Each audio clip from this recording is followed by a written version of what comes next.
নির্জন পথে হেঁটে যাচ্ছিলেন এক দরবেশ। হঠাৎ তিনি দেখলেন একটি ভয়ঙ্কর বাঘ লতাপাতায় জড়িয়ে পড়ে অসহায় হয়ে আছে। বাঘটি কাতর স্বরে বলল, হুজুর, আমাকে উদ্ধার করুন।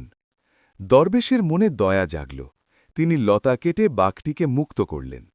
কিন্তু মুক্ত হয়েই বাঘটি গর্জে উঠল, আমি ৩ দিন কিছু খাইনি, এখন তোমাকেই খাব। দরবেশ বললেন, আমি তো তোমার উপকার করেছি। বাঘ বলল, তবুও। তেনা গেলেন এক আল্লাওয়ালা সাধকের কাছে। সব শুনে তিনি বললেন, এত শক্তিশালী বাঘ কি সত্যিই লতায় আটকে ছিল? না দেখলে বিশ্বাস করি না। সত্য প্রমাণ করতে গিয়ে বাঘ আবার নিজেই লতায় জড়িয়ে পড়ল। দরবেশ এবার শক্ত করে বেঁধে দিলেন। বাঘ বলল, এবার আমার দড়িটা খুলুন। তখন সাধক শান্ত কণ্ঠে বললেন, যে উপকারের মর্যাদা দিতে জানে না, সে উপকার পাওয়ার যোগ্য নয়। বাঘটি আটকা রয়ে গেল।